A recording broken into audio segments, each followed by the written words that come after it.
30 years of the best sports talk in Middle Tennessee, featuring Tennessee Radio Hall of Famer George Plaster, Tennessee Sports Hall of Fame coach Watson Brown, and Young Guns Billy Derrick. And now, here's your host, George Plaster.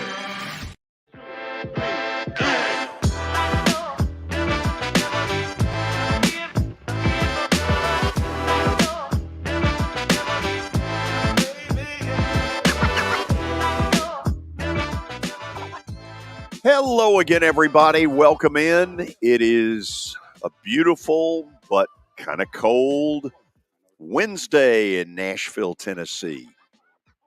It's November. I guess we ought to be expecting it. So it is definitely football weather. And with that in mind, we get the show on the road as we do every day during football season with our daily Titans update. Brought to you by Lori Burnett Leland. She wants to be your mortgage lady, and through the folks at USA Mortgage, that absolutely can happen. So dial her up at 615-969-4350. Terry McCormick, Main Street Media, joining us. Terry, what is the Titans news of the day? Well, George, want to go somewhere that maybe hasn't been gone to a whole lot in terms of the Titans of late. Obviously, a lot of the talk's been centered around Will Levis's debut and also around the trade deadline and those sorts of things, and rightfully so. But the Titans got back a very important piece last week, and I think it really showed in Teair Tart. Now, his numbers won't blow you away, but his presence in the middle of that defensive line certainly improves their rushing defense, and it also helps other guys when they go to pass rush and things like that. He's in a contract year, and maybe a situation where the Titans won't be able to re-sign him or don't want to re-sign him, but he's a guy that, in my opinion, should be one of their priorities to keep as they head into the offseason because of the impact that he's had. You saw what happened the first week he was missing when they went to Indianapolis, and the Colts ran all over them, just finding holes everywhere on that defense. Tart he's a really good run stuffer, and I think one of the things that gets him in trouble is occasionally he has a tendency maybe to get a little lazy or not play as hard as Vrabel would like, and I think that's one of the reasons why Vrabel and the coaching staff keeps pushing him is because they know the potential that he has.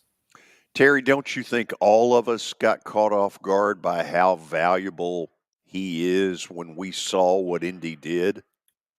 Oh, absolutely. And it continued, not quite as bad, but it continued quite a bit when they went to London and played Baltimore. But then you saw it last week. The Falcons did some things running the ball, but some of that was Desmond Ridder and quarterback running as opposed to a lot of the running game. So I think Teair Tart's presence certainly makes a big difference, maybe bigger than anybody knew, George. At least looking from the outside in terms of what value he brings to the middle of that defense. Yeah, I couldn't agree with you more. Terry, what else is on your mind as they get ready? Either they're in flight or about to be in flight. Yeah.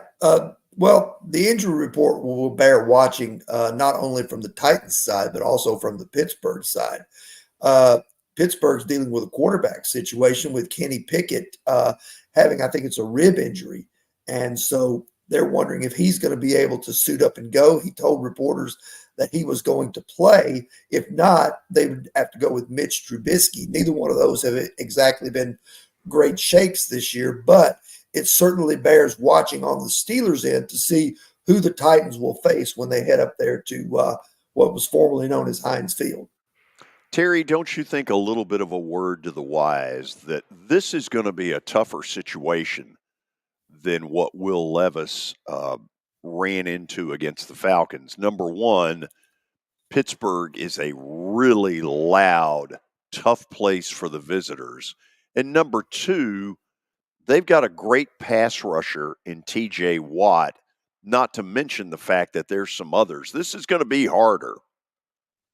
Oh, no doubt, George. I mean, and you throw a short week on top of that, and it certainly is not a recipe for success for the Titans. I mean, they're going to have to play at their best to have a chance to go up there and win. I think there's every chance that this is going to be one of those old AFC Central 16-10 type of slugfest games because neither offense up until the Titans, showed out Sunday had really done much at all this season in terms of scoring points. Steelers are, certainly defense driven and they rely on their defense to help set up the offense with short fields and turnovers and sacks and things like that. Titans may have to play that same sort of game because you're right. It's not fair to expect Will Levis to duplicate what he did Sunday going into that hostile environment. Yeah.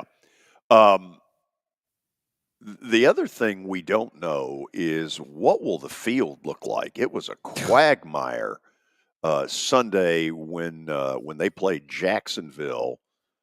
Don't know what the forecast is, but that's never been a great field to begin with. No, it hasn't. It's not. It's always been one of those places where, sort of like Nissan Stadium prior to the Yes. turf, where the grass seems to die out and there seems to be, poor footing and things like that. I'm a little bit surprised that they haven't gone to one of these newfangled turfs up there in Pittsburgh.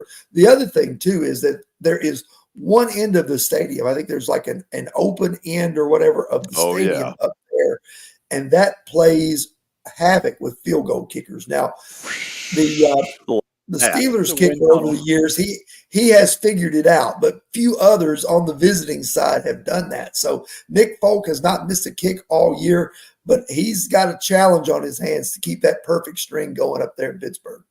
Terry, good report. We'll do it again tomorrow about 5 hours before game time. Sounds good, George. See you then. Kind of like NFL Network, 5 hours before game time. Okay. Exactly. Terry McCormick's Daily Titans Update brought to you by Lori Burnett Leland. She wants to be your mortgage lady, and through the folks at USA Mortgage, that absolutely can happen. Dial her up at 615-969-4350. Let's head to Murfreesboro, get a good look at Kelly Holcomb. He will not be with us tomorrow, and I don't guess on Friday either. So your son is in a big one tomorrow night. Troy and South Alabama, two big rivals. That is. That's become a big rivalry. Last year, I told you yesterday when we were on the phone that the social media guy, man, he really jabbed after the game last year talking about who's your daddy to South Alabama. So those folks are going to be fired up. But it is in Troy, and we'll see. They had a big win earlier in the year where they beat Oklahoma State, but they got beat last week by somebody. So I don't know if they've got some injuries. I know that the quarterback, I don't know his name, but I know he's a pretty good player. He can throw the ball around some. So it'll be an interesting game, and the atmosphere it'll be nice in Troy. There'll probably be more people in the stadium than there is in the city of Troy tomorrow. Oh, wow. What does that stadium hold, Kelly?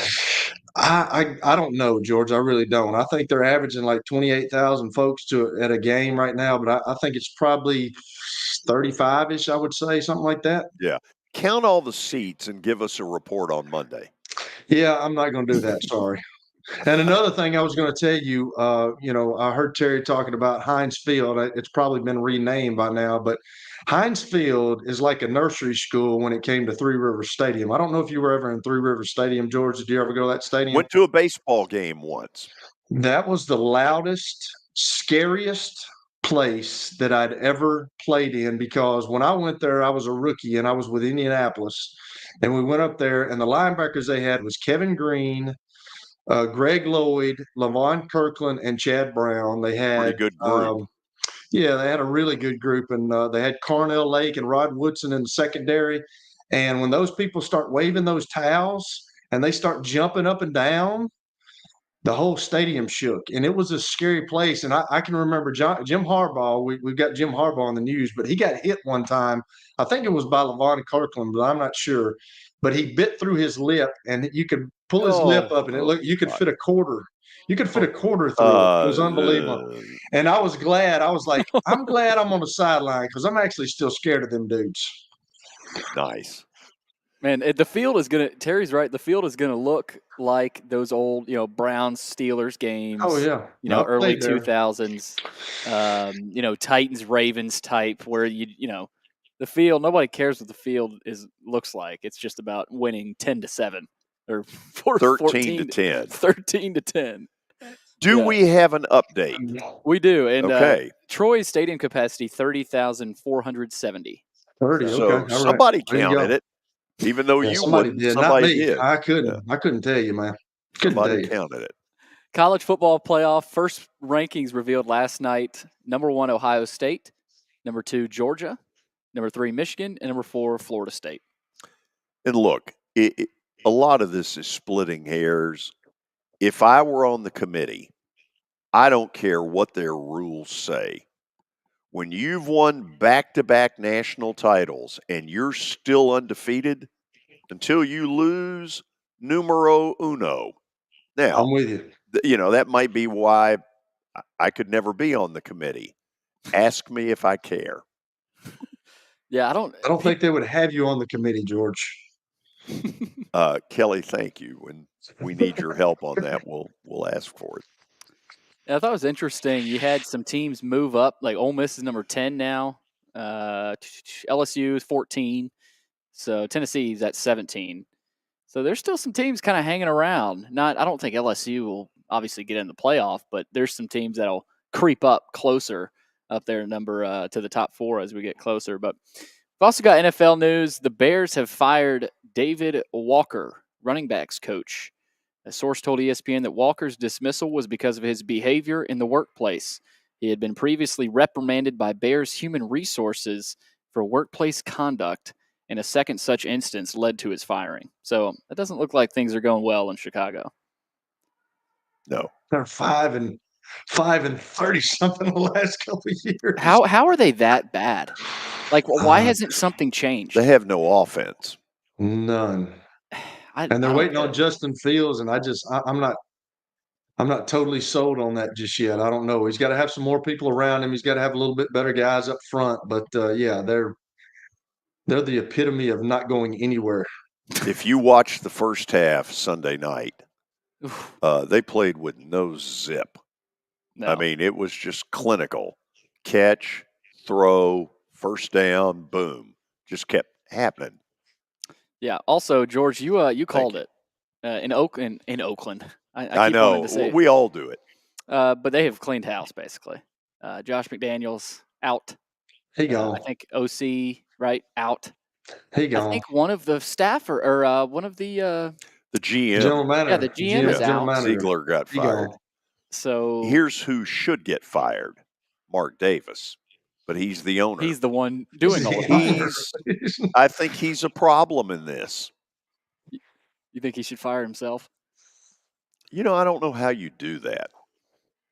Do you think they know? Like, do you think he knows he has made mistakes, or do you think he has too big of an ego? I don't know. I think about that. Al Davis's son, and he does not appear to be the talent evaluator that Al was. No. So obviously they have cleaned house in Vegas. Harbaugh.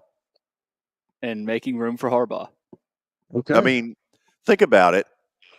West Coast was where he doesn't strike me as a Vegas guy though.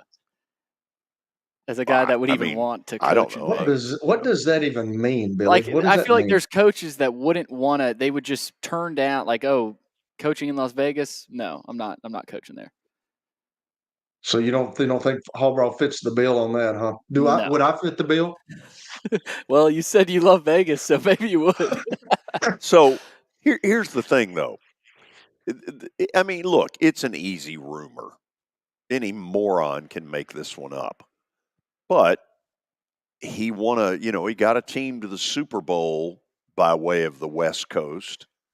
He was a very successful college coach on the West Coast at Stanford. I mean, it does make sense that you link him to this because I don't see any scenario where this guy is going to be able to stay at Michigan. I just don't. That's a bold statement.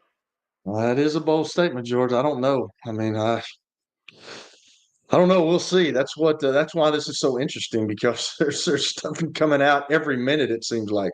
Yeah. In my old radio days, when we did a lot more phone call stuff, I would love to be able to open the phones and say, if you have seen this cat Stallions, every day now we've got a new picture that appears to be him somewhere. He's got a credential. Apparently he was in Central Michigan. Michigan.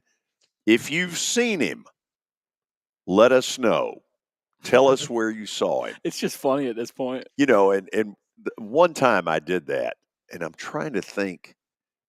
It was when Doug Dickey was interviewing Ralph Willard to be the basketball coach at Tennessee. And I did this thing. If you've seen Doug Dickey, call me. And I mean, we got some stuff that was hilarious. That's funny. So if you're out there right now and you want to comment on where you have seen Mr. Stallions, let us know. If it's really good stuff, we'll probably read it. Last night, the Rangers extended their lead. They lead the World Series 3-1, and there's a lot of discrepancy between the bullpen game. The D-backs manager, I'm sure we'll get into this with Danny, but there were some fans not happy with that strategy. Although I don't know that he had any other option at that point. I don't understand that either. I'm going to ask Danny, but I don't understand that either. I know y'all were talking about that, but I don't get that whole bullpen deal. I just don't understand that, George. Well, what you're hoping is that your first bullpen guy gives you a couple of scoreless innings. But when he doesn't, all hell breaks loose. Because for the most part, unless you begin the game with your closer, most of the people you bring out of the bullpen are not Cy Young. No. Thank you. That's all I got, George. I guess so. That's it. Hey, George. Yep. Hey, George. Let me say one thing. I just want you to know that Billy has taken on a new job description. Really? Yeah, he called me today, and he's like my wife. He's got a little secretary in him. He's my secretary now. Uh-huh. Did you hear about that? No, please. I got an email from do share the a Browns podcast, and a big one. They've got a lot of subscribers. And, okay. And they said we were interested in having Kelly Holcomb on, and they go to me. I don't know how they got my email, and I called secretary. Kelly. Yeah, he's a secretary now. He's my second secretary. You're happy I said anything. I could have just said no. So when will you be on the Browns podcast? 2 weeks. I think it's the 14th. I think it's on a Tuesday. We'll be sure to tune in. They didn't ask for me, did they? No, they didn't ask for you. They don't really know who you are. Sorry. Okay, after the break, somebody who does know who I am will join us, and that is former University of Tennessee basketball star Mark Griffin. Guess what? College basketball starts in less than a week. It's too early. Stay tuned. It was the most horrible experience that any mother could ever go through. I knew that I needed to get help. My friend, she immediately said, "You need to call Bart Durham." And you guys were there within an hour. You guys are like family for us. Yeah, sure is nice to connect with the people that you're doing your best to help.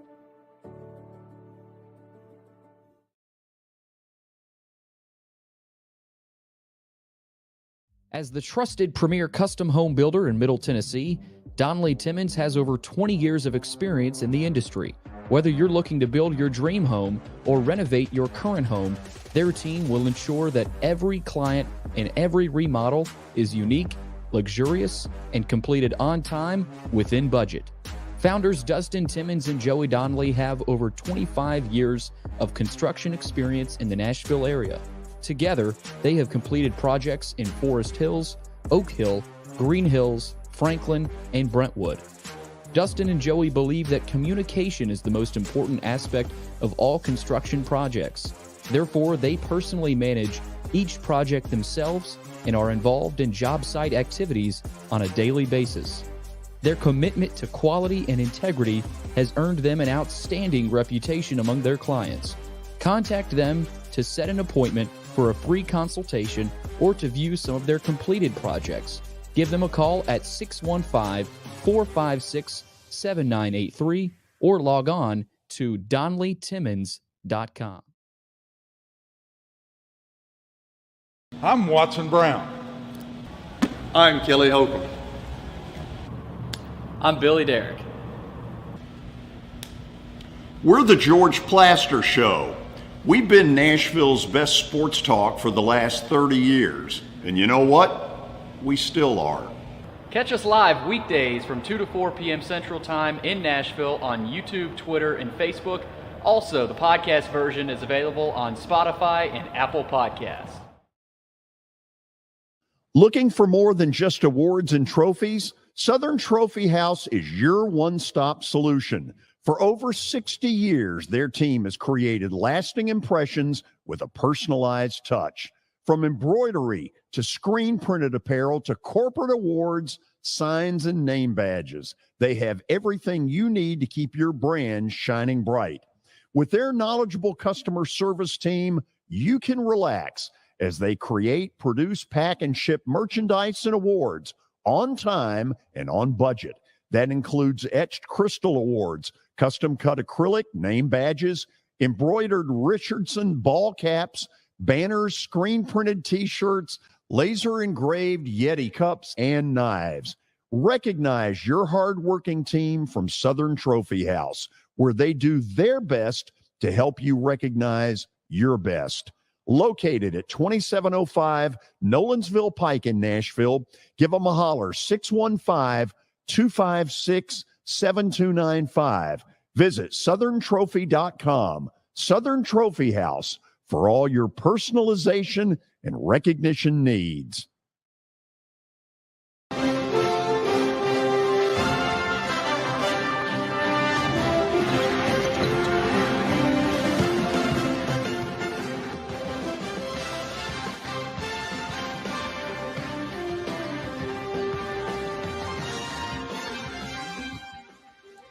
Okay, we're back, and I think we're headed to Knoxville, although I can't swear that that's where Mark is.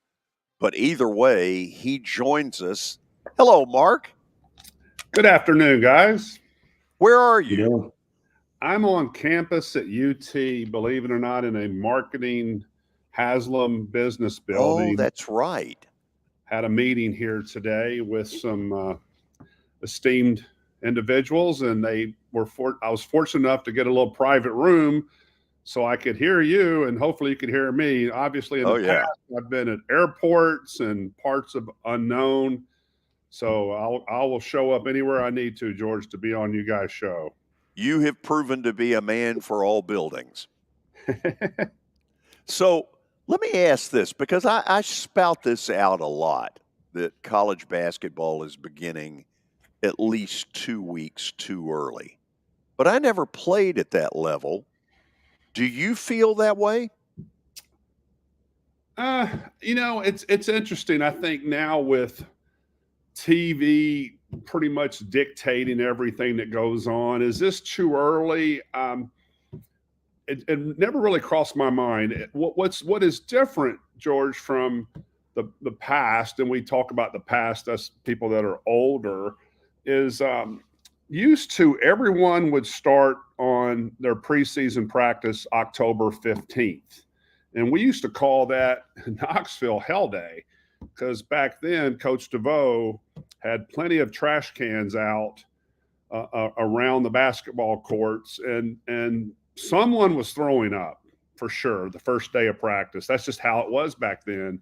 And everyone marked that day on your calendar to be prepared for October 15th. And now rules have changed. A couple of players could practice at a time. You couldn't have a whole team. And then it became you were able to practice so many days before your first game.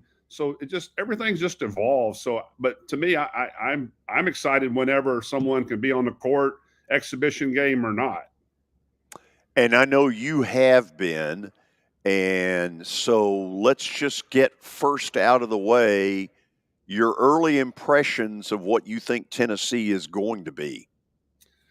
Wow. Well, you've got the gentleman posted there, Dalton Connect. And I'll tell you a little background, George. Fortunately for me, with my relationship with Coach Barnes and the staff, I'm able to go to practices during the preseason and get a little insight, which obviously helps me for your show and for my knowledge. And when I went to the first practice, I was like, who is this number 3? Because, when you get new faces each year across the country, and I do pay attention closely to Tennessee and the SEC, and I saw that this kid was just dominating, and he was just what I say, cool as a cucumber out on the court, not emotional, but yet very focused, and it was Dalton Connect.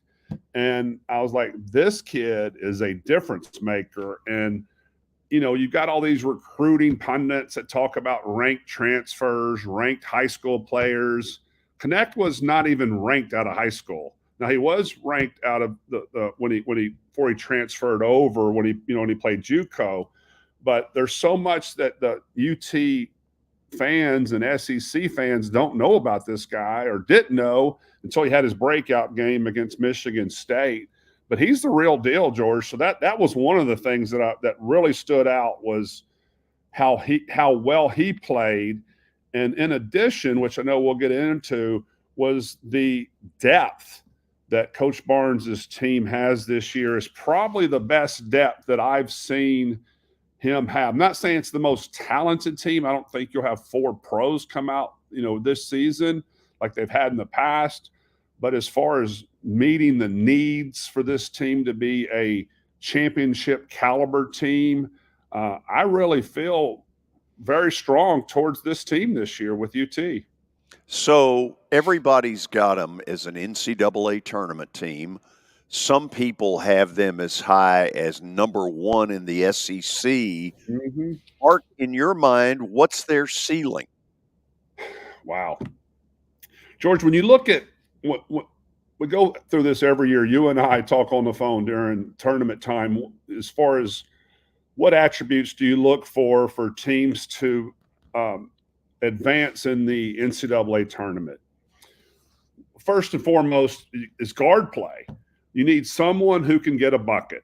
Check. Now you've got that with Connect. You already had several players who could get a basket for UT, but you don't have a player who can get a basket like Connect. I mean, he is so versatile, and what I've been so impressed with him is he's more old school type of player. He uses the backboard, George. Who uses the backboard these days? But Connect does.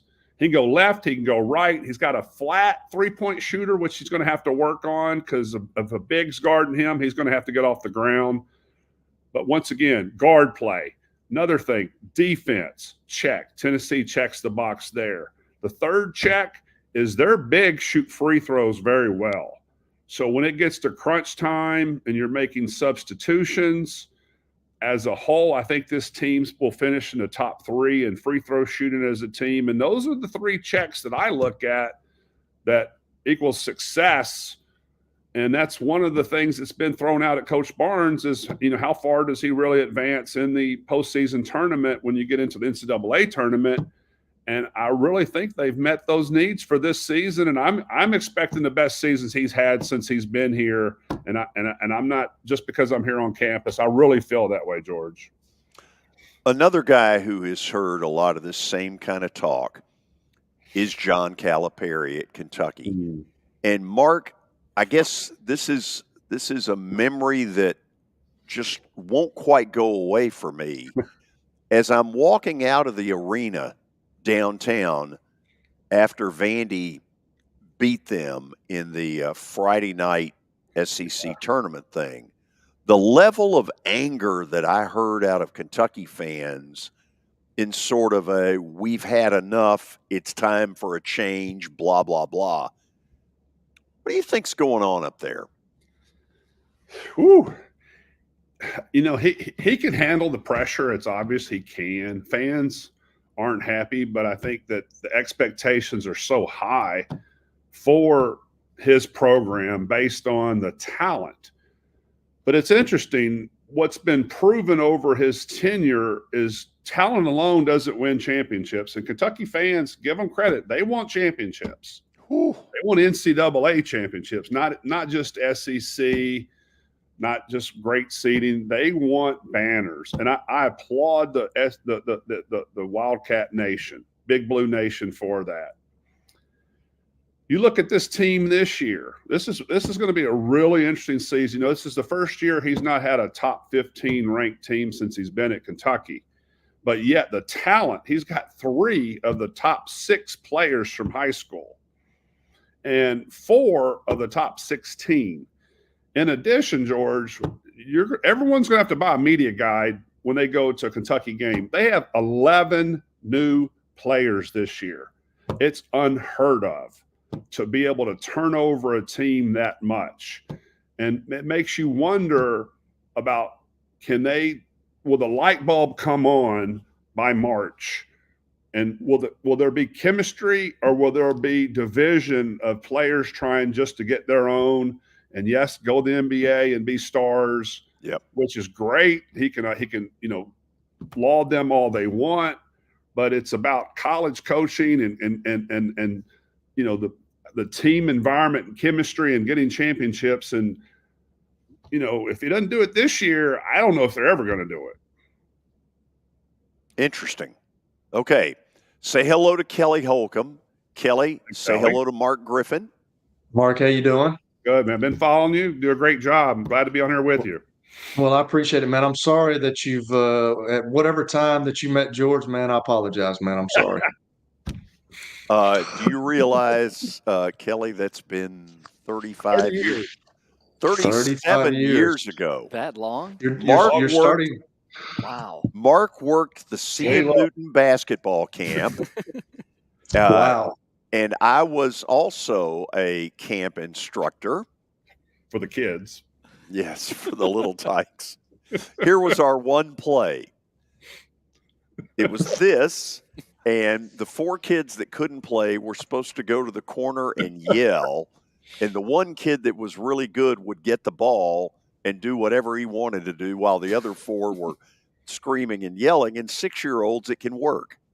They love it. You'd be a good travel ball coach, because that's what a lot goes on in some of these programs, by the way. Travel ball, that was the belly of the beast when I had to do that with my daughter, man. I cannot stand travel basketball. It's unbelievable. And when I went in for the first meeting, the guy said, this is about you. It's about nobody else. This is about you getting showcased. And I thought to myself, I wish I would have walked out of the room, to be honest with you. Kind of how it is, It's kind of crazy. Well, hey, here's my question, and I don't know if you can elaborate on this too much, Mark, but I really like Coach Barnes. I think he's a great guy. I've heard people listen to him speak and watch him speak, and he talks about his faith, and I've heard that. But my son-in-law, this is kind of a weird question, man. This is out in left field, but my son-in-law got to go up there to practice a couple of months ago, and he was telling me, which I even like it more now, but and I need you to tell me this, he doesn't go out there with a plan. He just kind of the assistant coaches and the managers have to kind of follow what he's doing. And then they're scrimmaging a lot, man. He's coaching on the fly. And that's what I've always, I coach football, and I've always said that people get so locked up in drills and doing all that other stuff. And I'm like to myself, why don't we just go out and practice football and put situations out there and show the kids what we need to do in situations? And I heard that about him, and I really, really liked what I heard. Well, you bring up a valid point. Now, I will say they do have a practice plan, but their practice plan is based on situational basketball. Correct. So, yes. And you're right. He does a really good job of delegating to his assistants their strengths. But there's no there. If you go to a practice, you'll see who's in charge. He's definitely in charge, but he does a good job of delegating once again. And one thing that I really admire about his practices is there's constant movement. And, even guys that are on the sideline, they're not resting, they're involved, their drills, everyone's involved. A lot of shots go up as far as getting baskets. And I think he's evolved over the years because I think with the way basketball has evolved and getting up shots, I think he's instilled different drills. But he definitely is the big voice out there. And one thing that, once again, that really impresses me, he will stop practice based on a soft pass. He'll say, do it again.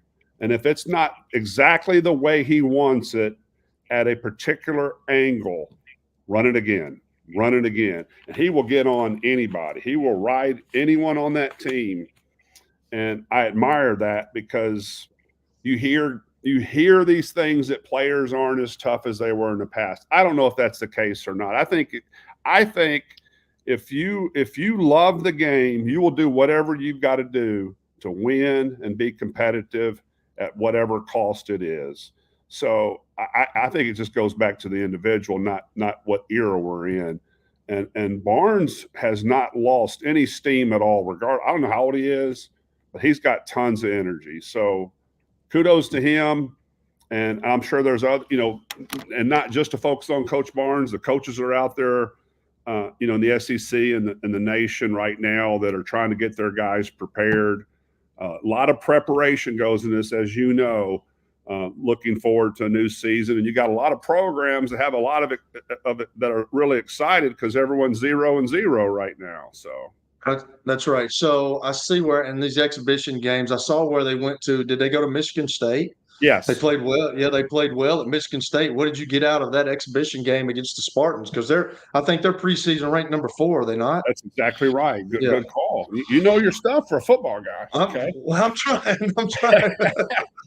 Don't ask me football stuff. No, you're right. Number 4, a crazy environment, great coach in Tom Izzo. Coach Izzo, one of the most respected coaches in the country. I've had a chance to hear him talk at a coaching clinic that he had at one of the local schools in Nashville several years ago. Very respected, very demanding, and I feel very loved once these kids graduate. But a really tough environment. I think it was a little too much for the freshmen at UT, that their eyes were big and they were a little shocked by the athleticism, the quickness, which is the biggest change from high school to college, is looking at the quickness of the game. They're all great athletes, but it's the quickness. And just like you can attest to, Kelly, the difference between college and pro is the quickness. You have less time to, move the ball to your targets. And it's the same thing in basketball. Those holes close out quickly when you're making passes or driving to the basket. So I think it was a great lesson for especially the freshmen. And you saw that even last night against Lenore-Rhine, where Coach Barnes was able to play his younger guys even more to get them more comfortable so that they can continue to grow. And there's going to have to be some growth for some of these freshmen as well. And there will be. The best thing that's going for this team is the blend of the youth and the talent level of the veterans. How is the health of the Ziegler kid? I know that he got hurt last year and he hurt his knee. Because he's a really good player. He's undersized, but he's kind of like the heart and soul. And how did he look in the practices and some of those exhibition games after his injury? Yeah, no, they're holding him out right now, but I'm hearing that he could play if pushed. Okay. But they're being very careful, Kelly, to make sure that there's no issues moving forward, and he feels 100% confident in his playing ability. I've witnessed him at several practices, and you couldn't tell he was injured at all. Now, when they were playing the 5-on-5 of the practices that I attended, he was not involved, but he was involved in all the drills and skill section, and he was on his own working with Awaka, running some plays and running different sets, getting him prepared. The word I hear is they're looking to bring him back for the Wisconsin game. I don't see him playing the Tennessee Tech game, which is the home opener on Monday. So where do you think that they're going to fit in the SEC? Do you think they're going to be at the upper level of the SEC this year? They got a chance to win it again, and can Coach Barnes? I mean, I don't like this because I like him. I think he's a good dude, and I think everybody talks about, well, he can't get past the Sweet 16. Could this be the year? I'm going to go on a limb and say this is the year. Okay. I'm going to say if Tennessee doesn't advance past the Sweet 16 this year, I don't know that they will based on what they have now. Now, once again, if they can advance this year, it could build into something even bigger next year in the future. But I really feel of all years that Coach Barnes been at UT, this is the deepest team with the best opportunity based on what he's putting on the floor to advance. I am so excited for this program this year. And also, Kelly, the SEC, they just predicted the rankings just came out, and Tennessee was ranked preseason favorite right now, but those are rankings, but they are the favorite as of now. Okay, so this is my last thing. Let's talk about an old coach that used to be up at UK, Rick Pitino. You think he can get it done at St. John's? Everybody's, I was reading an article. Everybody is excited, talking about a legendary coach bringing this thing. Do you think he can get that thing back up like it used to be? Because I can remember being a young kid and watching St. John's, and they were really a good basketball team. Can he get them back to that level? Walter Berry is not walking through that room. What's that? Walter Berry is not walking into that room. True. Or Chris Mullen. You know what? I really do. And it's interesting you mentioned that. When we talked about Kentucky having to get a media guide, the St. John's fans are going to have to buy a media guide this year as well. I looked it up. 11 new players. Now, they got a lot of publicity. They got more publicity with bringing in a new squad than Kentucky did. Kentucky was more under the radar with, pretty much revamping all their players, bringing in new people. St. John's turned over 11 players. They have 11 new players coming in this season, and it makes me wonder chemistry. Once again, I go back to chemistry. Know-how, knowing if someone's got your back. The only way you know if someone has your back as far as a defensive letdown is experience with your teammates, and they don't have that experience. This year, I think they're going to make significant improvement, and believe me, with the media hype that he has, you're going to hear all about it. But I think next year, very solid team based on momentum. So I do think that Coach Pitino will turn this program around. Being a New Yorker, the history of St. John's, he seems to have a lot of energy still and the passion, and he's so competitive, and he's a great coach. So I do think that he will turn it around in a short period of time.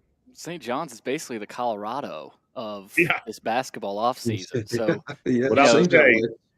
they might have a high ceiling, but can they actually get there? It'll be interesting to see. Larry Bud is not walking through that room. That was one of the great comments. For those who may be a younger audience, he was getting absolutely annihilated in Boston. It was not working out as the head coach of the Celtics the way everybody thought it would. And so he sort of he cleaned up kind of a Dabo Sweeney talk with this. Larry Bud and Robert Parrish is not walking through that room. George, I got one for you if you don't mind, and let's hear it. Clean, but I'll give the clean version. Several years ago, Louisville's playing UT. UT was down during that period. Oh, I remember this. I don't even remember who the exact coach was. I'll keep it clean. No, I love it. This is a great story. Friend of mine is just ripping Patinos, calling him, "Sit down, little Ricky. Sit down, little Ricky." And you could hear it all over the arena because there was 10,000 people in the stands. Well, Louisville wins. Coach Pitino, beehives, just runs over to this guy, calls him down, says, "Come here." And the next thing you know, he's got his hands out and he makes a comment. And my friend just starts yelling, "I got to him."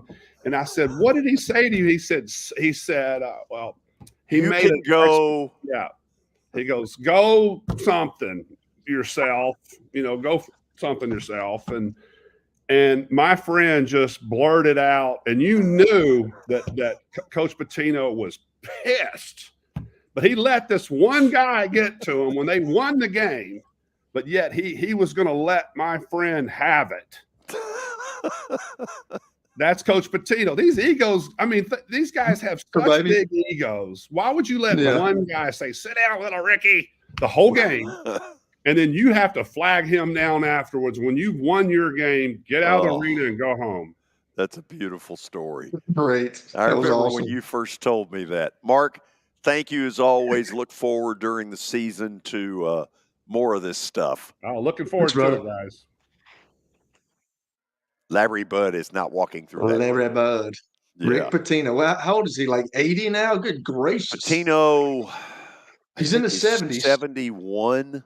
70, somewhere between 70 and 72. He's 71. Okay. Go to Martha's Vineyard or something, son, and just have the rest of your life. Live it out. I don't think he's wired that way. No, probably not. Okay, a few more thousand words about what's going on at Michigan when we come back.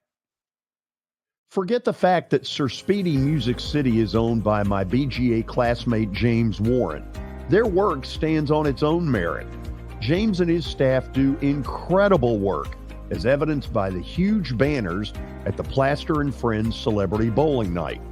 If you're looking for quality to help your marketing and business communications, and you want it at a reasonable price, these are your folks. Call them at 615-832-9511 or go to print at sirspeedymusiccity.com. And be sure to tell them Plaz sent you.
Family owned and operated for more than 2 decades, Alaco Fine Wood Floors is Nashville and Middle Tennessee's choice for premium quality hardwood floors.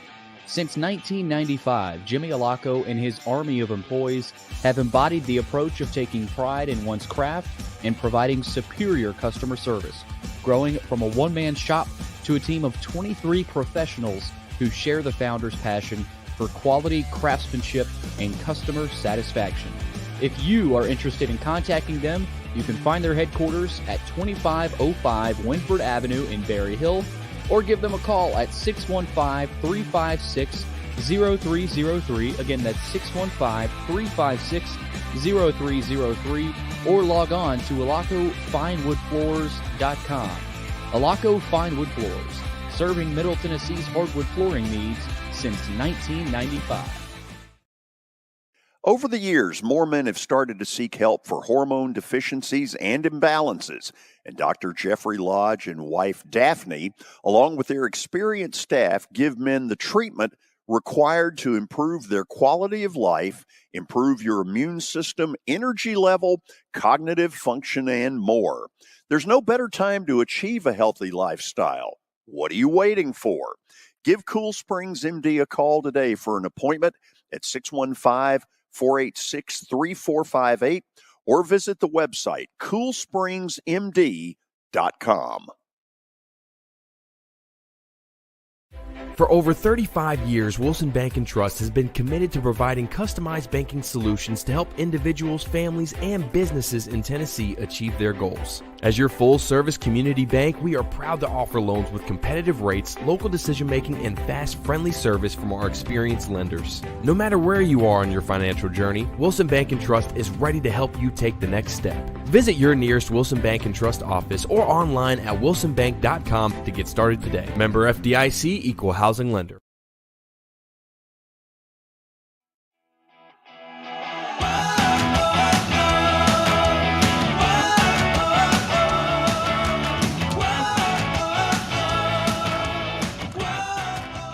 Michigan, Spygate, whatever you want to call it.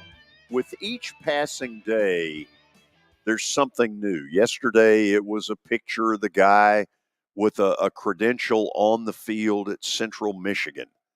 One of the things I'm learning is we are in such a technological world that it's hard to get away with much anymore because everybody's got video, everybody's got pictures. It's not an easy world to get away with whatever it is you're trying to get away with. Here's what I want to know, Kelly. Isn't it time for Harbaugh to come clean? I think he's going to deny and deny and deny, George. I really do. I think he's going to keep doing it until they actually link him to the story. Like somebody comes in and they've got evidence to link him to the story. I think he's just going to deny it. I really do. Because, I mean, those are some serious allegations. And it just goes to the moral fabric of the game. I mean, there's things that we do, and I've talked about it in length, that if you can steal signs, yeah, but like the length that they went to it and went about it, I mean, that's on a whole nother level, George. And we got into this yesterday. I'm not sure anybody else is going to that length or level. But if all this I hope not. turns out, yeah, I certainly hope not. But if all this turns out to be true, he's going to keep denying it, though. I mean, I've been around Jim. I played with him for 3 years, and I've been around him. I've been around his family. I've been around his dad, Jack, and I was with his brother, John, in Philly before he became the head coach at Baltimore. But Jim was always nice to me, man. But it just goes back to the way that society is, win at all costs, and they don't care about it. And then when you get allegations up against you, people are going to deny until it's undeniable. And I think that's what's going to happen. Aren't we getting close to something?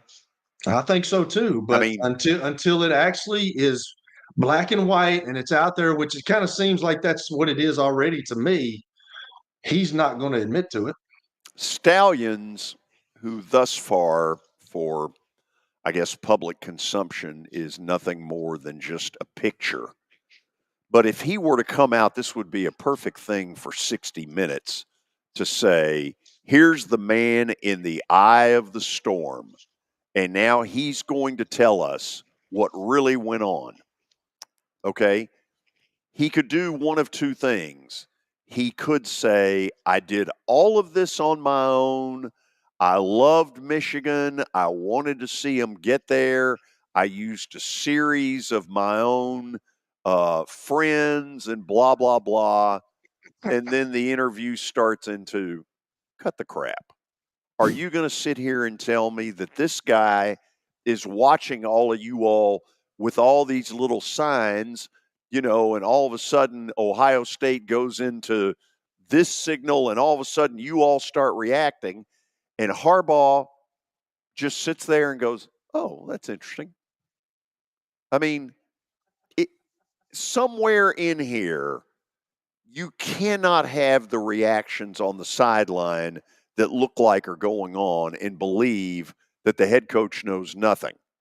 Or Stallions could come out in my little fictitious 60-minute interview and say, well, of course he knew. Not only did he know, he funded it. He got me credentials. He got me this. He got me that. I mean, somewhere, isn't something going to start to really pop soon? I think it has to be the Big Ten. The Big Ten, they don't give a damn. Why haven't they done anything? Because anything? they want two teams in the playoff, and they want moolah. Well, that's It's like where the the buck stops. NCAA, man. I mean, They've got the jurisdiction. They need. I mean, if they don't do anything, nothing's going to happen. Well, that's not true. The NCAA's in there. The FBI is in there about some stuff involving one of his former assistants. I mean, look, I don't pretend to know what's going on at Michigan, but it doesn't sound great. And I would think even some Michigan people are embarrassed at the level of what's coming out every day. It kind of feels slimy. It kind of feels slimy, George. It really does. I mean, it kind of feels slimy, and I don't know. It's just it's amazing what people will do nowadays to win a football game or to win a game of college, pros, high school. I've heard it in high school happening where I heard a couple of years ago where a team couldn't beat this one team, and they sent somebody to every game. Now, I can't prove this. Right. I'm not going to try to prove it, but I heard that they sent somebody to every game, paid for it, and had them watch them do their signs. And then when they played, that team that had the guy do that actually won the game. So it goes on, George. It's not a good moral way to do that, but I've said that, hey, if you can get intel on the sideline, but nowadays with radios and helmets, I mean, that's near impossible to do it. I mean, I guess you could pick up on some things, but it just doesn't seem like it's going to be a good turnout for what happens at the University of Michigan. And I've said it before, and it seems like that Ohio State's probably into it, but somebody's trying to get Harbaugh. And if this goes away, there was something a couple of months ago, and then that went away, and then this has come back on. So it seems like somebody is trying to get him out of there. And if I haven't talked, I've got some former Michigan teammates that it'd be interesting to see what they said, but it certainly feels slimy. And I'm sure if it turns out to be true that those people are going to be really upset about it. Billy, a quick spelling bee. You ready? Yep. O-H. I-O. O-H. I-O. Oh, you've passed beautifully. Okay, after the break, we'll get into stat of the day, and then we may ask Danny who the best spies were in baseball. Because listen, there are some old crusty veterans who can sit on a bench and within a couple of innings figure it all out. I dealt with one. It blew me away how good he was. If I know one, I'll guarantee you Danny knows 100 of them. He will join us after the break. Convenience and value, two words that we expect when we do business. Our goal at JHA Company is to deliver just that, both to our school partners and to our customers.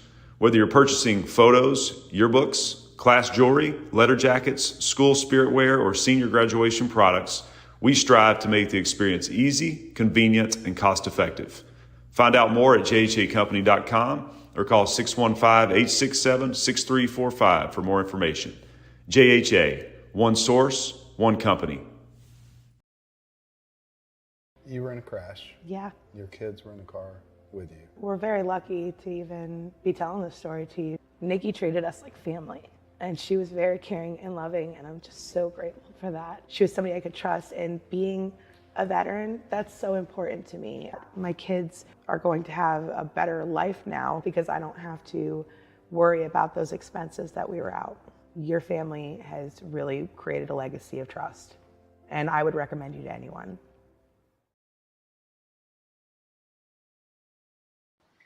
All right, I'm here with my buddy Chip Ward from Lincoln Home Loans. And Chip, it's football season, and it's also, it feels like it's moving season every time of the year, especially here in Nashville. Tell us about your business, Chip, and kind of introduce people to who you are and what you do here in the Nashville area. Well, you're exactly right, Billy. It is definitely moving season, as it is most times, especially right here after Labor Day. Kids are back in school, and people are starting to think they want to get settled in before the holidays. And so what we are doing is right now we are getting a lot of people pre-approved for home loans. Inventory has ticked up a little bit.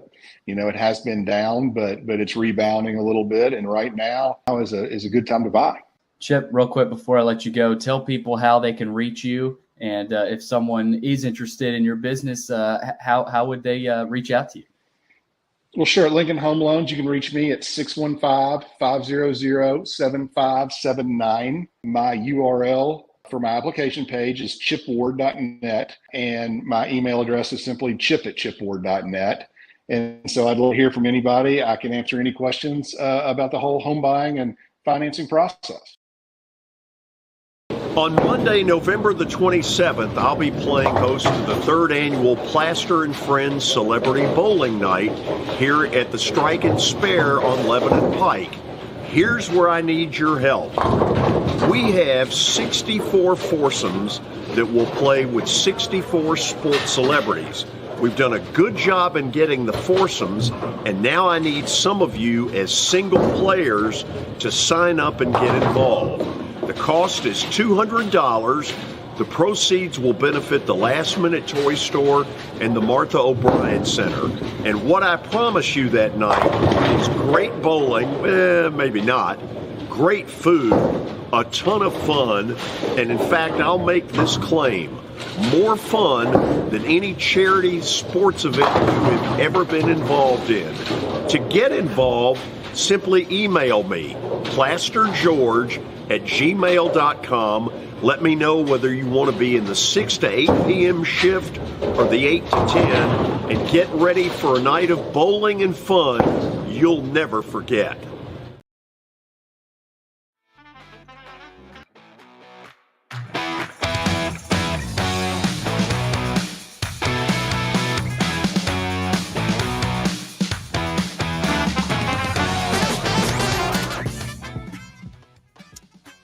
Top of the hour on a Wednesday. Talking World Series with Danny Evans coming up. But first, stat of the day brought to you by John English Antique Sports and Cards in Shelbyville. You can find them at 204 East Depot Street. They're open during the week, Tuesday through Friday from noon to 5, and Saturdays from 10 a.m. to 5. Give them a call, 931-492-4304. All right, let's see what Matthew's got cooked up for us today. And I think we're going football today. Yep. Yesterday, the Raiders fired Josh McDaniels after a 3-5 start. Who is the only team to ever make the playoffs with an interim coach? Well, Rich Bisaccia just did it with the Raiders 2 years ago. Something tells me that. Oh, there you go. That might have been the quickest answer ever. You just talked about that yesterday. Yeah, we did. You know what? They look a whole. But that's a good. I mean, if we wouldn't have talked about it yesterday, that may I'd not have gotten it like that. It may not have been so fresh on our minds. But that's a good question because you would think there'd be more. You would. But most of the time when you make a fire, remember, his hiring, because Gruden, the NFL found all that stuff where lawsuits have not yet finished. And that's why that one took place while they were winning. So more credit to the prior head coach. Yeah. So we're now ready for Danny Evans? Are. Okay, this man knows more baseball than any human being we know. Danny, how are you? I'm good. And George, I'm just so disappointed you didn't lean on me on that question. Do you know that question? No. No chance. Zero. I didn't even know the Raiders were in Las Vegas. Wow. All right. That baby. Does that apply? So here's the deal, Danny. If I got to learn baseball, you need to learn some football, man. You know what I'm saying? I'll put the chin strap on. I will, Cal, but it's gonna be a slippery slope up that hill. I got news for you. A cold day somewhere. Yeah, and very cold. You may have heard where we were going earlier. We've got a big controversy going on involving the University of Michigan and a retired, I guess, FBI agent who was on the Michigan staff, who suddenly it appears, has been caught in all these different places with electronic stuff, spying and, trying to get things to help Michigan. Baseball is a sport that has a history of what I would call bench jockeys who can sit there and look at the positioning of a pitcher out of the stretch or how he takes the ball out of the glove. Danny, who's the best you ever saw at just sitting on that bench in the dugout and within a couple 3 innings figuring it all out? Wow, it is an art, and I've been really lucky. I've been around some really great people, so I've picked their brain and I've acquired some of their skills. And when you do get those advantages, George, ooh, is that a fun thing? The best player for me, Sean Green, unbelievable feel for little tidbits in a delivery, and he was spot on every time. And from a coaching perspective, two people, Charlie Lau, who's easily the best baseball person I've ever worked with from a staff perspective, and a very close 1A is Joe Nosek, former center fielder of the Twins, a great bench coach for the White Sox. And it's a huge advantage to have people like that on your club, watching the game, helping out your ball club. Danny, if you and I sat together at a game and you said, today I'm not as interested in the two teams as you are, I'm going to try to see if I can pick up some things. Do you know how to do that? I mean, are you pretty good at it? Are you? You betcha. I was an advanced scout for an extended period for the postseason for 3 different teams. That is within my skill set, George. And I don't like to kiss and tell, but I've had some success, and it's been very positive. So I give the credit to my mentors because they taught me really well. And I do sit at games and see things like that. And Kelly, you probably see the same thing when you watch a quarterback or a running back. And, people do tip. And with today's advantages with video, you can really go back and forth and look at things and find stuff. And I've been able to do it live and then effectively confirm it in other ways. And it is a lot of fun. I will be honest with you, George. Yeah. So we're at a point where we could have a new champion tonight. And if that were the case, it's the Texas Rangers. And Danny, how do you explain this gaudy road record they've got, where that should be the toughest piece of it, and they're acting like it's the easiest? Yeah, George, I was saying to somebody the other day, we were at a Sabre board meeting in Cleveland, and I said to one of my peers, it's actually easier to be a road club in the postseason than it is a home team. You have less distractions. I think I said this on last week's show. I just think you can be a hermit and you can be really super focused, laser focused, where you never are during the regular season. You just surround yourself with your peers from about 11 in the morning forward, and you don't really hear any of the noise. You don't hear any of the pressure. Your friends, the media, none of that really comes into play. But I also think it starts at the top.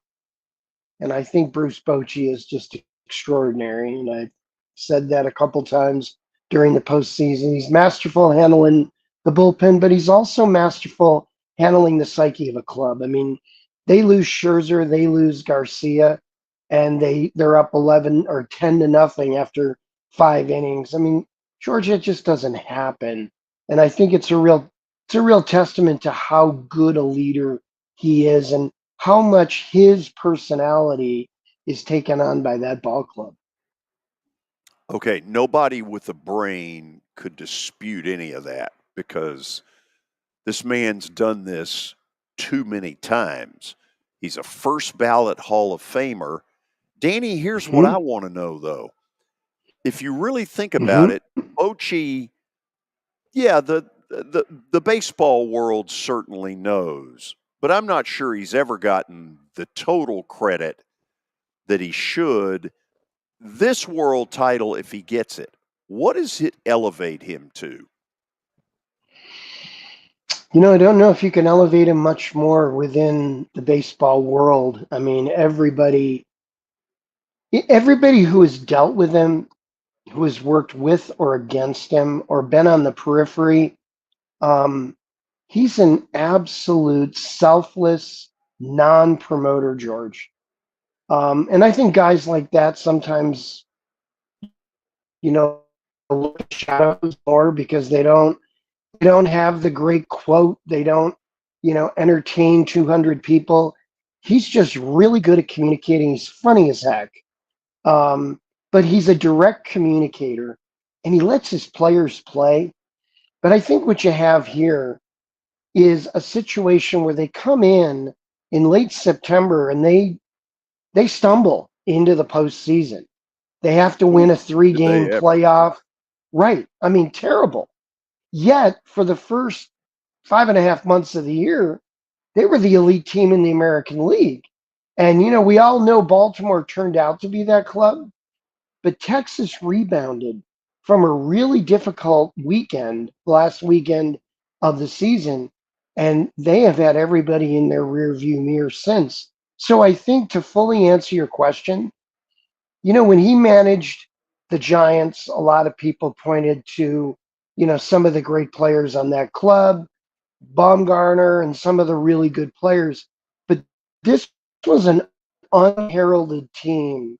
He came back after a 3-year break, and he's the difference in this club. It was a masterful hire by the Rangers, and I think it's going to be really hard to beat them 3 straight.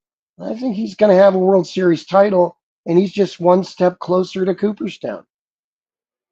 I got one that maybe even you don't know. You ready? Okay. So I'm always ready. Let's go. We both know Bochy has a Nashville connection. He now lives here. Torey Lovullo. Now, help me if you know this better than I do. I have heard in the last week that his father was the producer of Hee Haw. I believe that's Sam correct. Lovullo. You've heard that? Yep. Oh, yeah, no doubt. That was a lot of talk about him earlier in his playing career. He's a northern Los Angeles County guy, and everybody loves him, George. This is a guy that literally anybody who's worked with him or knows him, you just don't find people saying bad things about Torey. And I think we've seen it in the postseason where no excuses, very black and white. I love the communication he had with Tommy Pham, where he was very direct, very honest. But each time before and after games, I give him a ton of credit. He's very honest, very transparent. He's not looking for a magic quote. He's looking for honesty. And a guy like that's going to go a long way for a long time. Hee Haw. That does take you back. Hee Haw, exactly. Did he have I remember in your Hee Haw mind, very well. Yeah. Did he have any real option other than a bullpen game? No. And Tyler Kepner, the great writer of The Athletic, formerly the Seattle Post-Intelligencer and the New York Times, wrote you betcha, and a great guy, a really good friend of mine. He wrote a terrific story today about it just doesn't feel right. And it was funky. I mean, last night I turned it on, and George, I think one of the problems we've got with ratings in this postseason is there's no Darth Vader, there's no Voldemort, and there's also no super team. And when the 4 biggest markets in the United States aren't playing baseball, and you have 5 versus 11 or 5 versus 13, it's going to sputter a little bit. But I think what we also have here is we don't have the elite pitching matchups that you would get the more casual fan to tune in. Tonight we'll see a good one with Gallen and Evaldi, or at least we hope. Yeah. But last night, George, I have to be honest, you're looking at a bullpen game in Game 4 of the World Series. It just doesn't feel okay. And I know there's injuries and I know there's issues, but I think the game has somewhat evolved into a game of openers occasionally right now. And I think we all found out how really uninteresting that was last night. And it cost them the ball game. I mean, they did not get out to a good start. Nelson did a fabulous job keeping them in the game through 5 1/3 innings. But George, I hate to see games like that where, I don't think Torrey did have an option. I think he had no option whatsoever. Now his next 2 nights, he's got Gallen and Kelly, and that's pretty darn good. But take a look at the Rangers. They go to Game 7 without Scherzer. It's going to be John Gray. So effectively, we could see a bullpen game in Game 7, and I would rather not see that. I'm just not a big fan of playing meet the bullpen and seeing 11 or 12 pitchers last night. That's just not the game that I like to watch. Billy, I know you got a question for Danny. Just remember this. Atlanta got stuck doing it 2 years ago. I didn't like it either. Against Houston, Yeah. Tucker Davidson, That's right. who at the time had no business starting a World Series game, started Game 4. Exactly. And Well, and, George, Dan- and George, the problem with it. Let's just get into it. And Billy, I'm sorry, but no, you're good. what it really does is the next game, it's punitive towards the club because you've expended your bullpen.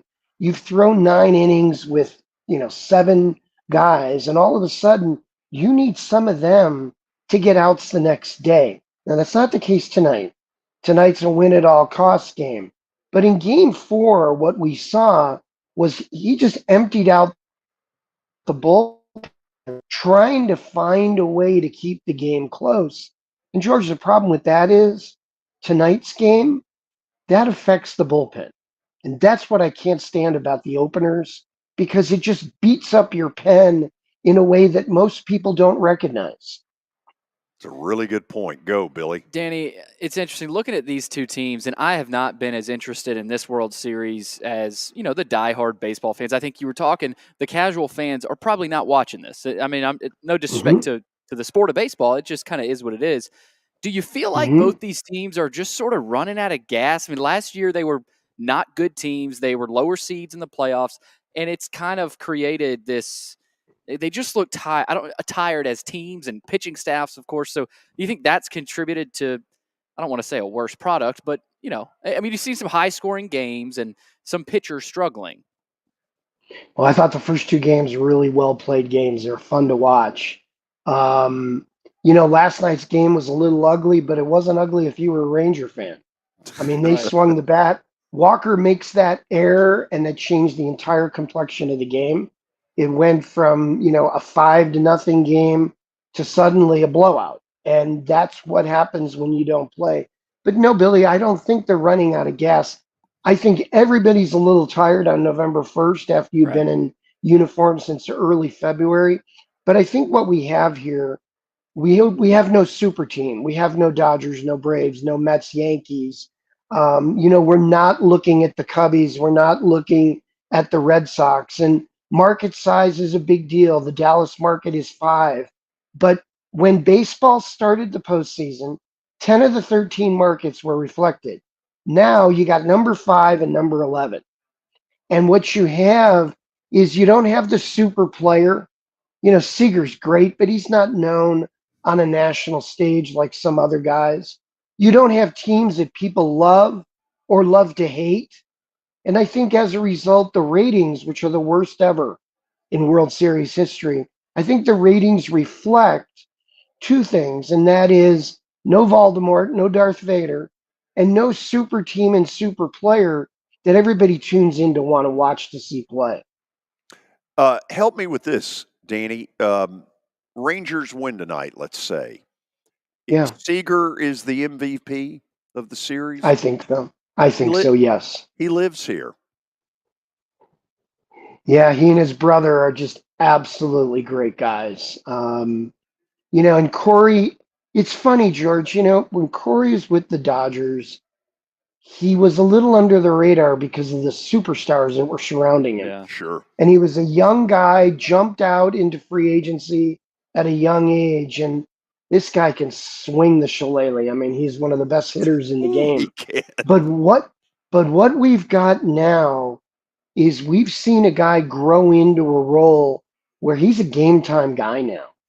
And I think it's been so fun to watch the emotion and also watch the steadiness of his play. I mean, the home run, I think in game 2, where he just exploded and erupted. Smashed it. And I loved it. But what we're seeing is a young player come into his own on the national stage. And, a lot of people talked about, the Rangers bought their way in. Hey, that's within the rules. But they also have some really terrific young players. Sure George, this Ranger team doesn't have Jacob deGrom, didn't have Scherzer. Just imagine what they're going to look like next year when they're healthy again. If they can get those guys healthy, because they've got the manager. There's no doubt about that part. George, you keep talking about all these players from Nashville, and we could probably create a team with all the guys from Nashville, just have them live in Nashville. Bring them on. And I think we've got a GM already. Well, no question. Got a Nashville connection. Danny doesn't hate Nashville either. No. Well, no, and I wouldn't volunteer for that, but I would be very interested in that gig. You could make that one work. Hey, I could find the next flight, George. I could. I believe it. After the break, Kelly Holcomb with Danny Evans. Stay tuned. It was the most horrible experience that any mother could ever go through. I knew that I needed to get help. My friend, she immediately said, "You need to call Bart Durham." And you guys were there within an hour.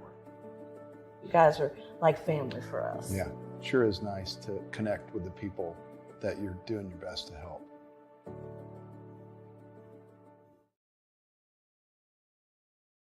As the trusted premier custom home builder in Middle Tennessee, Donnelly Timmons has over 20 years of experience in the industry. Whether you're looking to build your dream home or renovate your current home, their team will ensure that every client and every remodel is unique, luxurious, and completed on time within budget. Founders Dustin Timmons and Joey Donnelly have over 25 years of construction experience in the Nashville area. Together, they have completed projects in Forest Hills, Oak Hill, Green Hills, Franklin, and Brentwood. Dustin and Joey believe that communication is the most important aspect of all construction projects.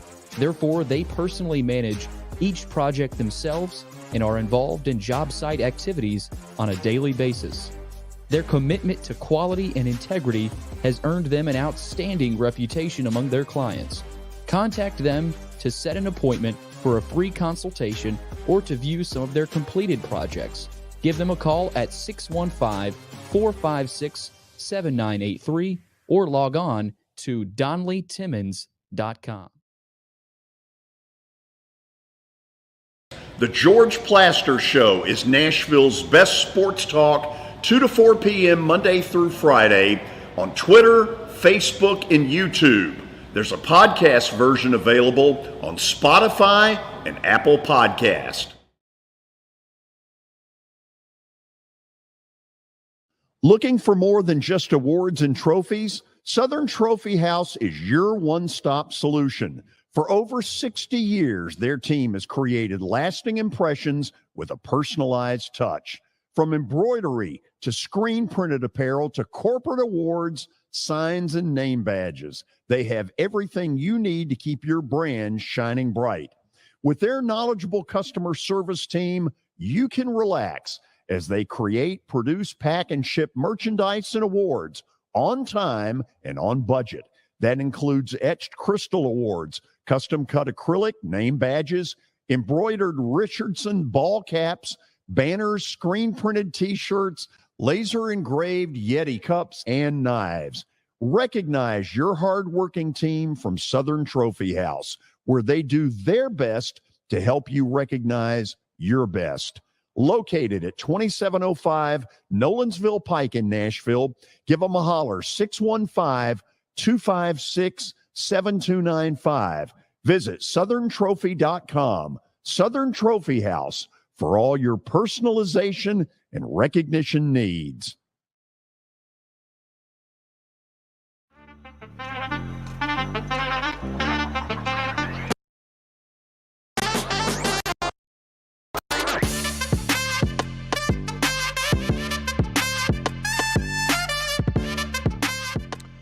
The session's all through baseball season with Kelly Holcomb, who is obviously nowhere near the baseball fan that I am, doesn't have the past history of following it, has been very interesting because there are times where I come away saying, well, yeah, I mean, we all know that. Well, we don't all know that. And he's had some really interesting stuff. So my hat's off, Kelly. I have enjoyed listening to you and Danny. Well, I appreciate that. Well, this is going to be something that everybody knows, but I don't know either. And I was telling George and Billy before you came on, I don't understand this bullpen situation. Like, why do you have to have a game like this bullpen situation that they had last night? How do you get to that point, Danny? Like, I don't understand it. You know, Kelly, Refresh me. answer that. And first of all, I just want to say too, Baseball America Prospect of the Year, Kelly. You've come from April where you used to giggle to the point now where your insight is really great. Your questions are wonderful, so I appreciate it. Well, I don't know about I'll that, tell you man. where I it goes. appreciate you. Nice. I agree. Well, that's what you told me to say, so that's what I said. I mean, it's right. It's all I'll good. send you the money later. He'll have you check in the mail next week. He'll have a little bit of bonus from what he already sent you. Had a baby. Yeah, and I don't think I'm going to be checking the mail every day on that one, Right. Cal. I think yes. Seth, my mailman. If only Nick Hunter were alive for that comment. Yeah, I think Seth, my mailman, won't see me on the front step every day. So Kelly, to fully answer the question, it's really twofold. One, the game has changed a little bit in that teams, particularly Tampa Bay, in the last 5 to 7 years, have gone with what's called an opener. It's partially because of a lack of depth, a lack of talent. It's also a strategic move where you go lefty righty or change the pitching patterns or repertoires to really offset any advantage the other club would have. But what it really is a lot of depth in some of the rotations because of injuries, because of a lack of talent, because of a lack of performance. What we have now, Kelly, is we've been playing for 7 months, and teams have attrition. Teams, don't have guys.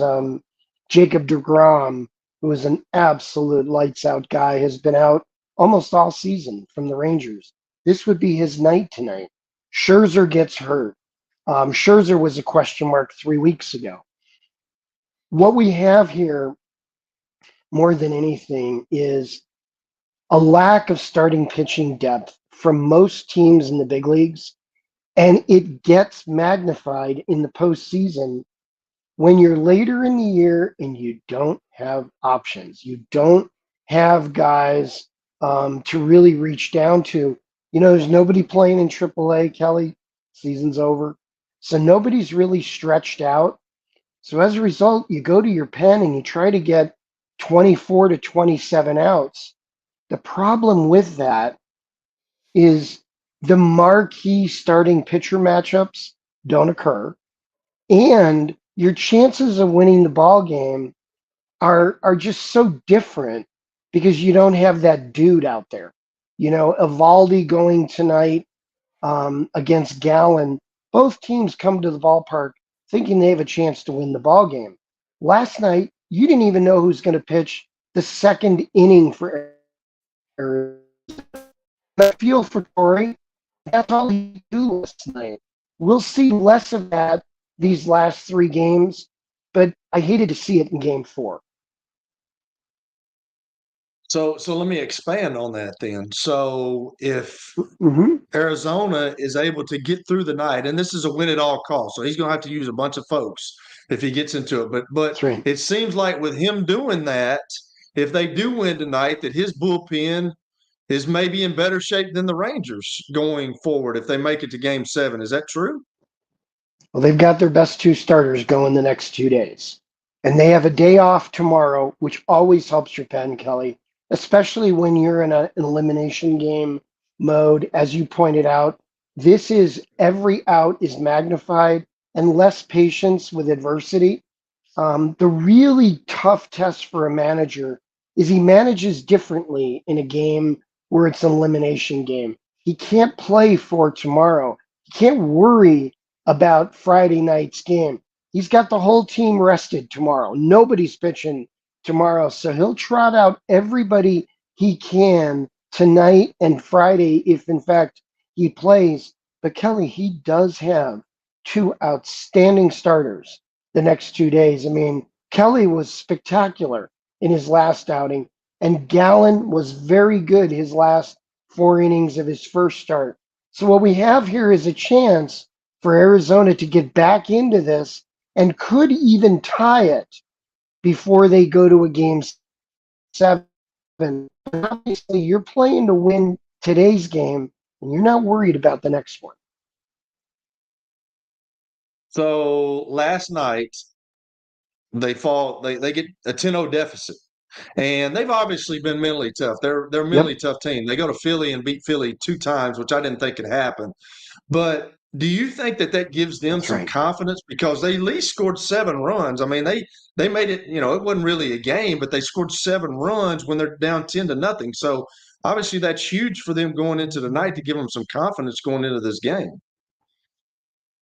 You played, Kelly. You know momentum is really confidence. It's thinking you've got a shot. They had to bring their closer in last night to get the last couple outs of the game. Who expected that 40 minutes earlier? I mean, I thought that game was over. I was fading miserably. I'm watching that going, how much of this do I have to watch? And then all of a sudden it got really interesting, and then I wouldn't dare not watch. But I think what we have here is coming back and making it an 11-7 game.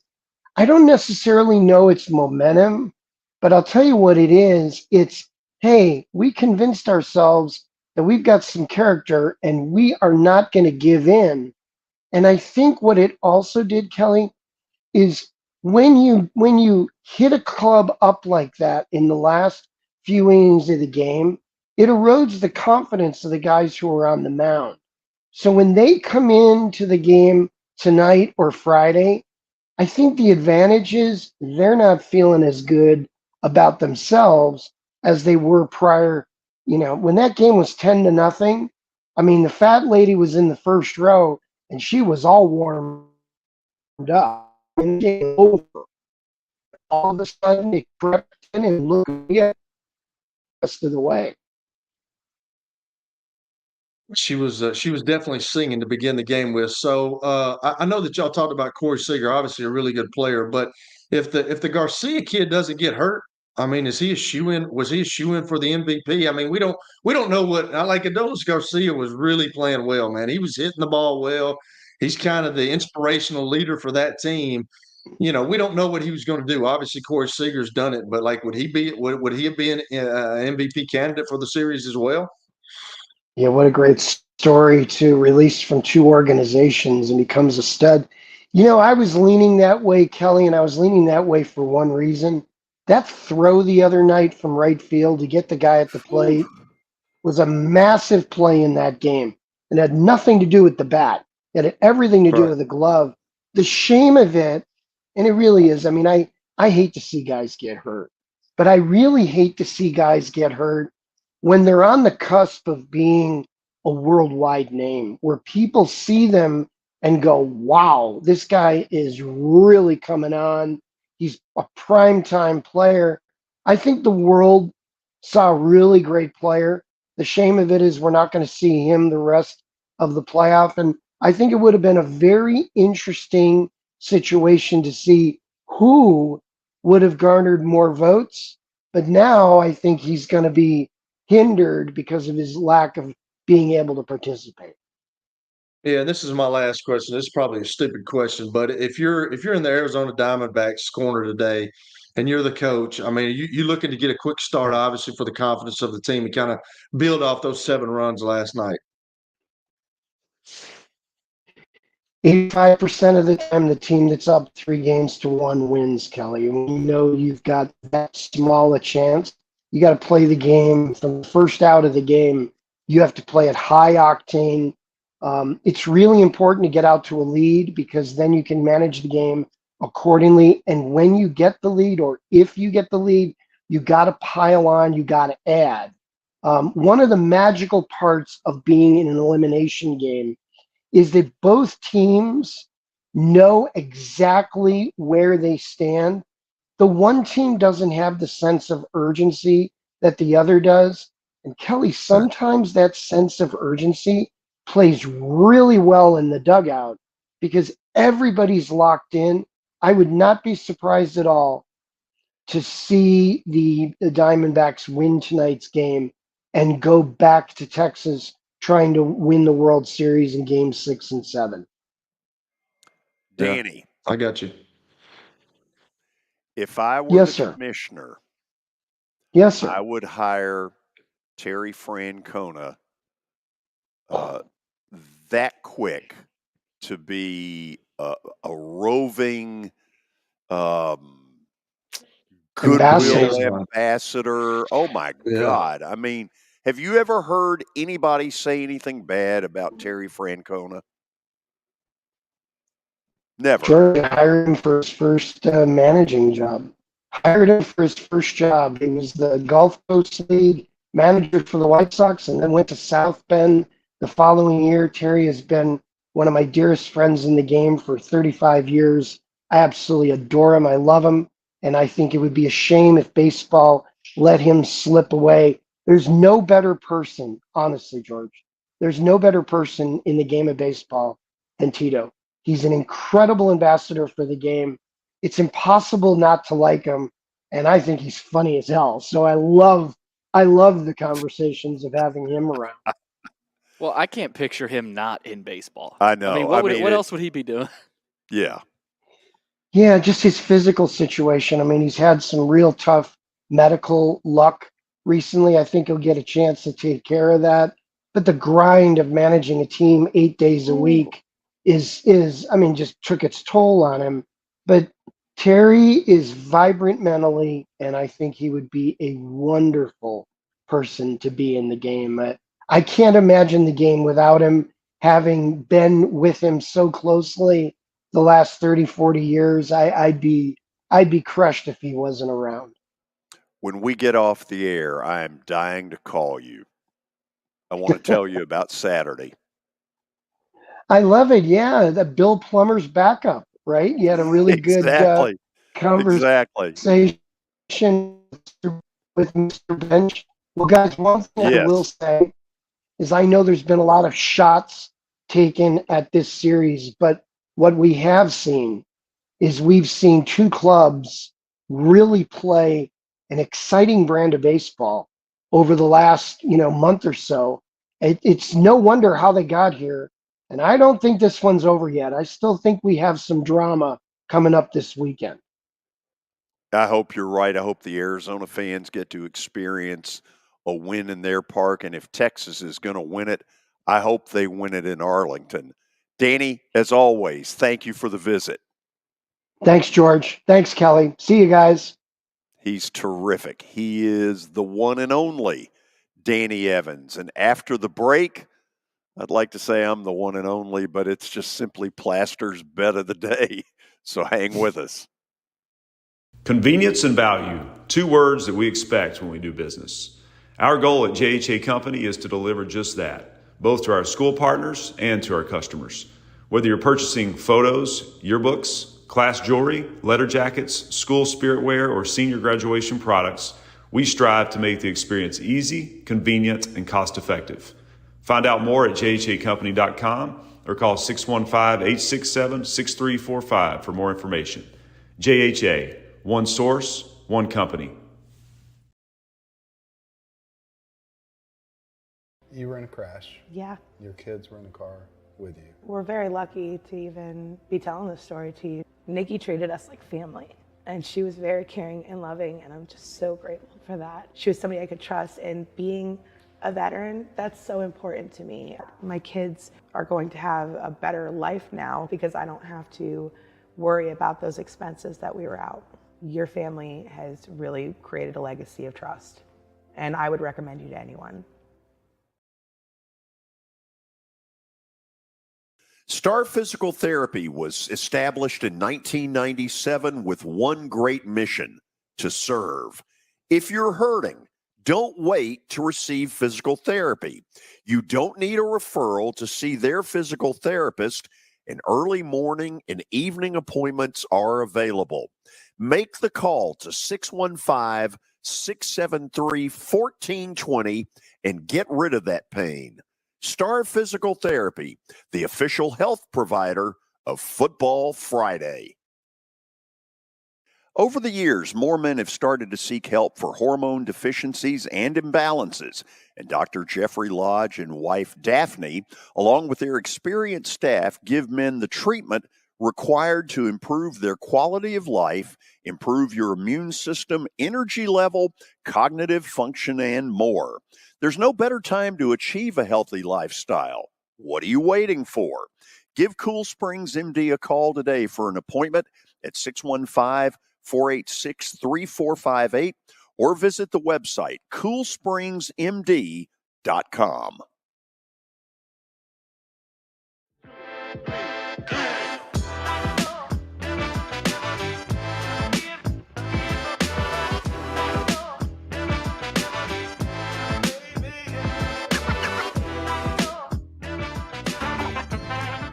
Final segment on a Wednesday, Game 5 of the World Series tonight.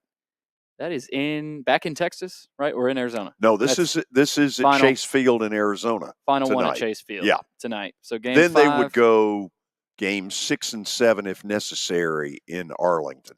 Correct. We've also got some more Maction tonight. So yes, we do. We'll see where George goes. Time for Plaster's Bet of the Day, brought to you by Bart Durham Injury Law. Give them a call, 615-242-9000, or log on to bartdurham.com. But first, let's check out what happened last night. And George, I think you took the L. I think you took the L. No. Oh, no. Oh, I forgot you took the Rangers. Oh, that's right. He took the Rangers. I thought he took the Diamondbacks. My fault.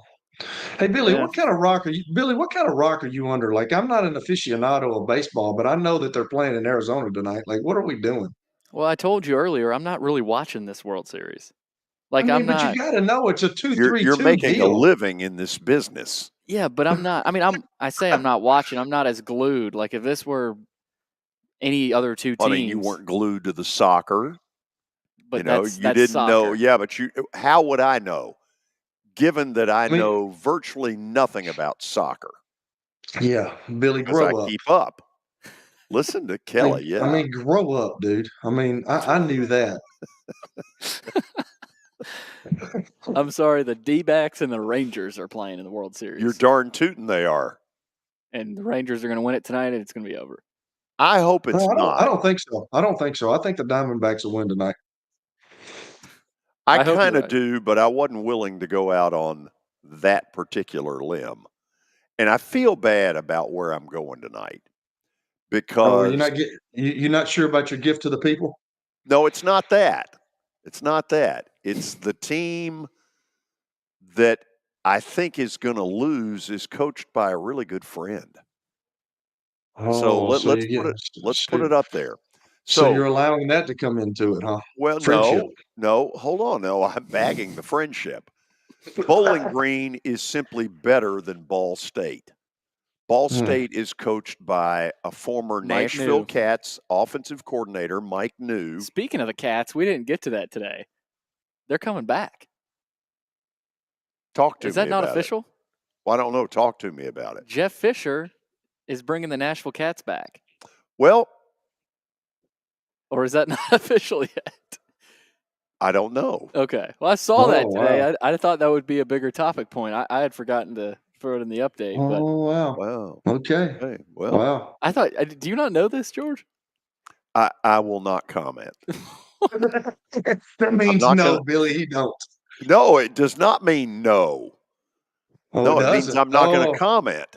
Oh, so So he you knows do some know inside. everything. He knows some. No. George knows some inside ball game that you shouldn't have said, Billy. That's what's It's going on right here. possible that I may I know saw a something. headline today that was Well, public. and that's fine. But I'm not gonna. We're I'm acting not gonna like this get is into it. top secret. No, I'm not gonna get into it. Bowling Green tonight. Take them. Win some money. See you tomorrow. Safe travels, Kelly. See y'all. See ya. Billy, behave. I'll try. Hello.